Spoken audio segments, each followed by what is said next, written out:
Sobat Adiaksa, pernah dengar kan tak kenal maka tak sayang? Makanya hari ini harus kenalan dulu sama yang namanya jaksa pengacara negara. Udah pernah dengar belum sebelumnya apa sih jaksa pengacara negara? Jadi jaksa pengacara negara adalah yang mewakili pemerintah untuk kepentingan pemerintah dalam aspek hukum keperdataan. Antara lain adalah civil litigation. Jadi apabila pemerintah memiliki tagihan-tagihan terhadap sebuah perusahaan atau personal, atau ketika pemerintah memiliki klaim gugatan dari pihak lain, maka jaksa pengacara negara lah yang akan mewakili mereka. Kemudian, jika ada denda-denda yang belum dibayarkan, maka jaksa lah yang akan mewakili mereka dalam penegakan hukum keperdataan.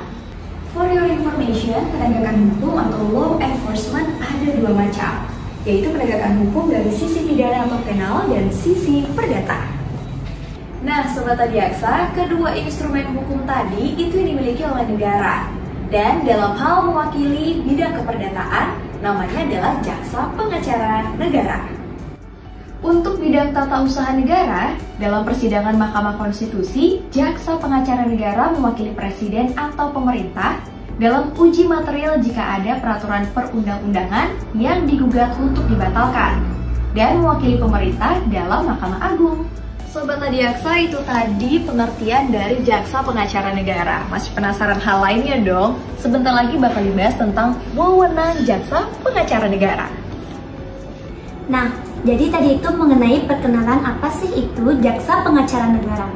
Selanjutnya, Sobat Adiaksa, akan saya perkenalkan tentang apa saja wewenang dari jaksa pengacara negara. Untuk wewenang yang pertama, demi kepentingan umum, apabila suatu pernikahan melakukan pelanggaran dalam bidang hukum sesuai dengan undang-undang, maka jaksa pengacara negara berhak dan memiliki wewenang untuk melakukan pembatalan dari pernikahan tersebut. Lalu wewenang yang kedua, jaksa pengacara negara berhak mengajukan gugatan pembubaran dari perseroan terbatas atau PT yang melakukan pelanggaran dalam bidang hukum. Untuk kewenangan yang ketiga, jaksa pengacara negara dapat mengajukan kepailitan demi kepentingan umum. Dan wewenang selanjutnya diatur dalam Undang-Undang Korupsi apabila tersangka dan terdakwa meninggal dunia dan di dalamnya didapati kerugian keuangan negara, maka jaksa pengacara negara memiliki wewenang untuk menggugat pemulihan kerugian keuangan negara tersebut. Wewenang yang selanjutnya, jaksa pengacara negara terlibat aktif dalam arbitrasi internasional untuk mewakili kepentingan negara. Dan kewenangan yang selanjutnya dalam penegakan hukum sesuai dengan undang-undang atau surat kuasa khusus, di mana pemerintah memberikan surat kuasa khususnya kepada kejaksaan melalui seksi perdata dan tata usaha negara, dan jaksa pengacara negara dapat melakukan persidangan atau litigasi maupun non-litigasi. Kewenangan selanjutnya, jaksa pengacara negara juga sebagai pihak mediasi ataupun mediator kepada instansi pemerintah ataupun perusahaan apabila instansi tersebut memiliki kontra ataupun sengketa dengan instansi lainnya. Dan kewenangan terakhir, jaksa pengacara negara juga berhak melakukan penagihan utang piutang negara guna penyelamatan dan pemulihan keuangan negara. Nah, jadi itu tadi mengenai kewenangan dari jaksa pengacara negara. Selanjutnya, yuk lebih kenal lagi tentang visi dan misi dari jaksa pengacara negara. Halo Sobat Adiaksa. Nah, tadi sudah dijelaskan nih pengertian dan juga wewenang dari jaksa pengacara negara. Nah, sekarang kita bahas lanjut apa saja sih visi dan misi dari jaksa pengacara negara. Misi yang pertama adalah memberikan layanan hukum yang bersih dan juga optimal di seluruh jajaran instansi di Indonesia. Lalu yang kedua, memberikan pelayanan jaminan hukum terbaik. Lalu untuk mendukung misi tersebut, ada pun misi yang kami lakukan. Misi yang pertama adalah memiliki jaksa yang profesional, yaitu jaksa yang spesifikasinya baik dalam penanganan perkara maupun dalam pelayanan hukum lainnya. Yang kedua adalah meningkatkan integritas.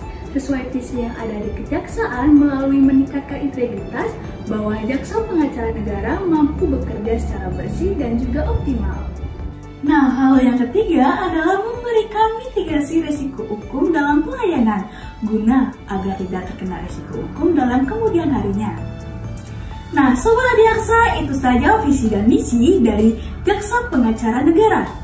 Lalu akan dibahas nih, apa saja sih layanan dari Jaksa Pengacara Negara? Hai, giliran ngebahas tentang layanan dari Jaksa Pengacara Negara. Jadi, Jaksa Pengacara Negara ini punya peran penting untuk pelayanan hukum gratis. Masyarakat yang memiliki pertanyaan atau ingin bertanya terkait masalah hukum, contohnya pertanahan, atau hukum keluarga tentang waris, atau perkawinan, atau mungkin membuat perjanjian.